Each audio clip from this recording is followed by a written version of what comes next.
신앙생활을 하면서 우리는 많은 것들을 하지만 그 중에 하나가 있다면 오늘 우리가 기쁨으로 찬양도 했지만 열심히 이 기도를 할 것입니다.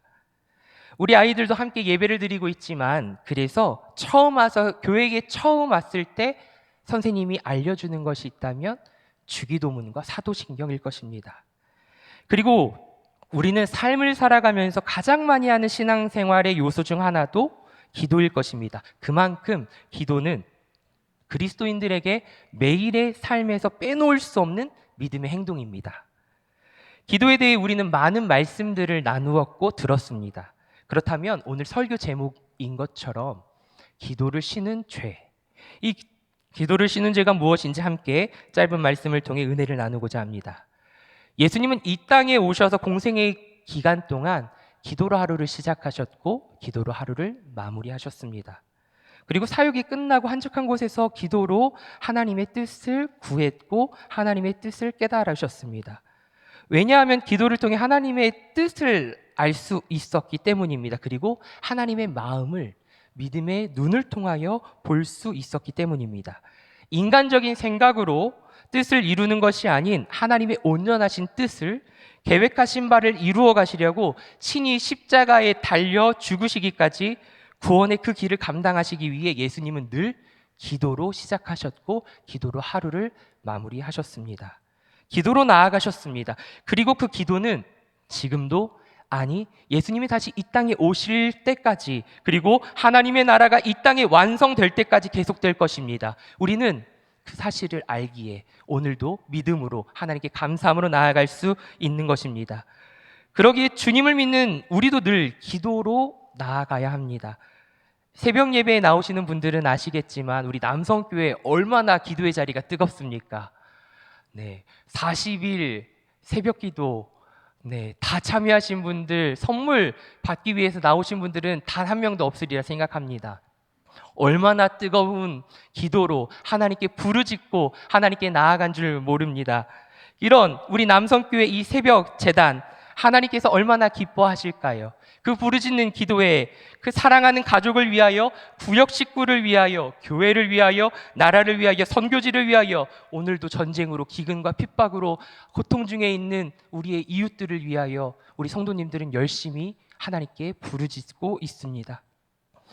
그렇다면 이렇게 기도할 수 있는 힘은 도대체 어디서 나오는 걸까요?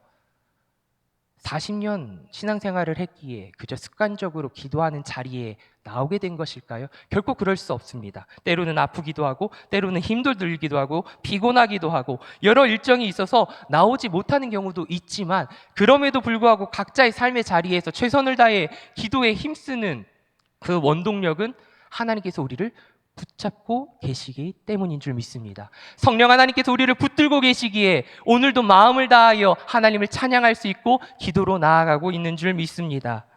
그런데 기도에 대해 이야기를 하다 보면 듣는 질문 중 하나가 좀 더 오래 할 수 있는, 기도를 오래 할 수 있는 방법이 무엇인가요? 라고 묻는 질문이 있습니다. 그렇게 묻습니다.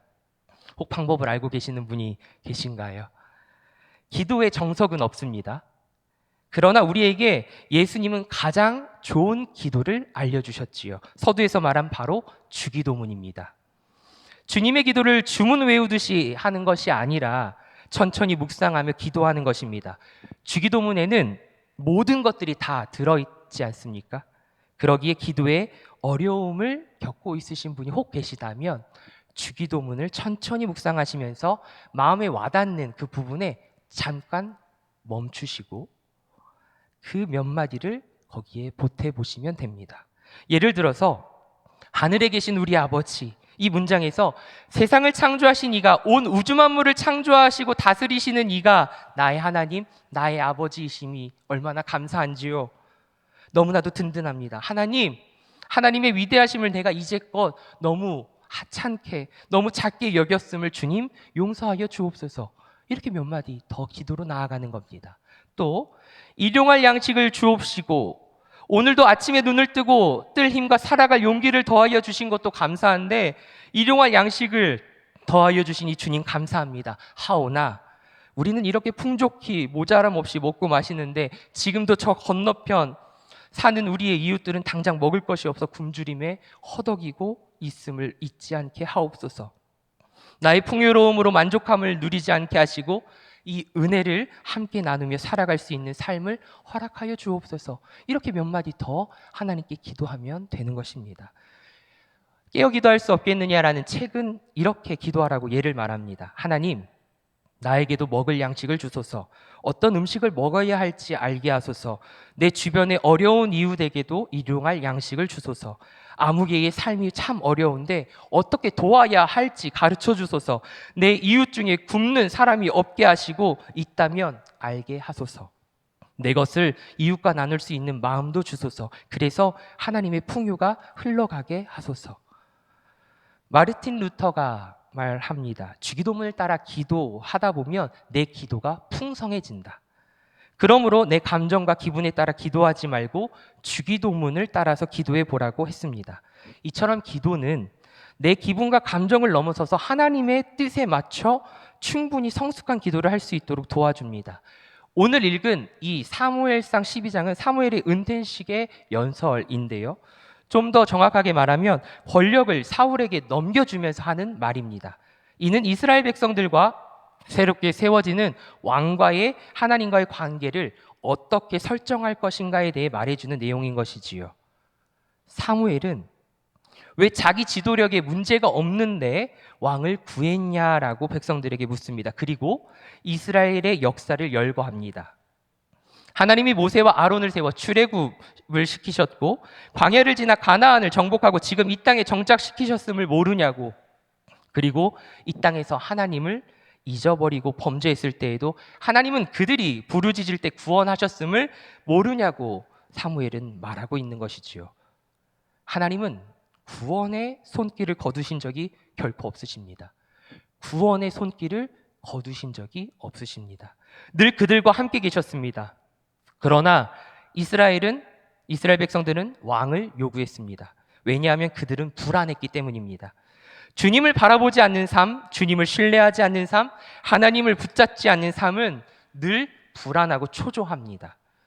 그리고 그것이 엄습해 옵니다. 즉 그들이 하나님을 경외하지 않았고 하나님께 예배하며 섬기지 않았으며 그들의 시선이 주님을 향해 있지 않고 그들의 삶에 있었기에 늘 불안하고 초조하게 하루하루 살아가는 연약한 자신들의 모습만 바라보게 된 것입니다.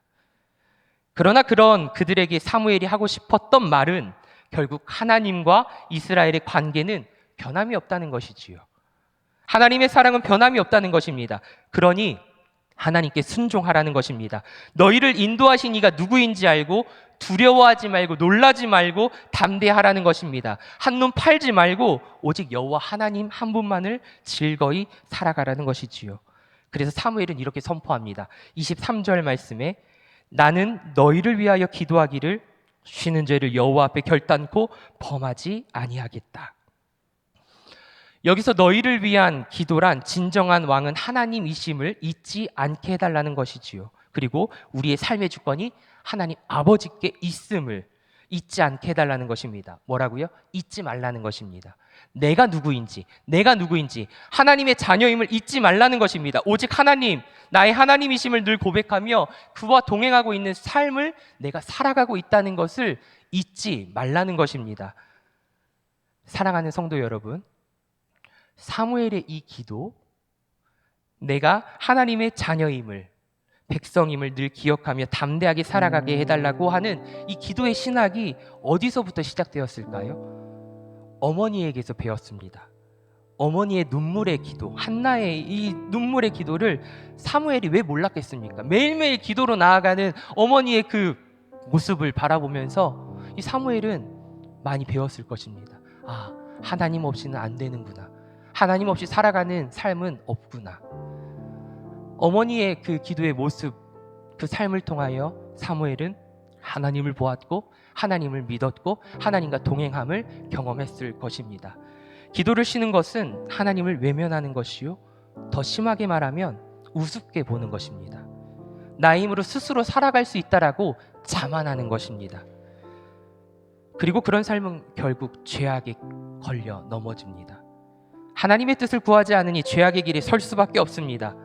사무엘은 이것을 어머니의 기도의 삶을 통하여 그리고 자신의 기도의 삶을 통하여 깨달았고 세상을 살아가는 것이 하나님 없이는 살아갈 수 없다는 것을 그 삶을 통하여 더욱 느꼈을 것입니다. 영적 전쟁이라는 것이 실감나는 오늘날 이 시대를 살아가고 있는 그리스도인들에게 기도의 능력 없이 세상을 살아가는 것은 너무나도 힘듭니다. 이것은 무기 없이 전쟁에 참여하는 군인과도 같습니다. 그런데 이 기도의 무기는 나만 살리는 것이 아니에요. 나만 살리는 것이 아닙니다. 자기만 보호하는 것이 아니라 남을 살리는 무기요 하나님의 뜻이 하늘에서와 같이 땅에서도 이루어지는 하나님의 역사를 바라보는 참된 기도입니다. 은혜의 무기요 평화의 무기요 기쁨과 감사의 무기입니다. 그러기에 사무엘은 결단코 기도를 씻는 죄를 하나님 앞에서 고백하고 있는 것입니다. 씻는 죄를 범치 않겠다고 선포하고 있는 것입니다. 마음을 다해 진실이 하나님을 섬기며 나아가는 삶, 그 삶을 나뿐만이 아니라 주님을 믿는 주의 자녀들의 삶이 되기를 기도하는 우리가 되기를 소망합니다. 하루의 시작과 끝을 늘 기도로 하며 나아갔던 예수님처럼, 기도하며 사역 가운데 담대히 복음을 전했던 사도들처럼 오늘도 두려워하지 말라고, 놀라지 말라고 우리의 산성이요 나의 방패시요 요새가 되어주시겠다고 기도 가운데, 말씀 가운데, 찬양 가운데 선포하시고 우리에게 말씀하고 계시는 그 하나님, 그 하나님을 신뢰하며 우리도 주님 앞에 서는 날까지 기도로 나아가기를 좋으신 예수님의 이름으로 간절히 축원합니다.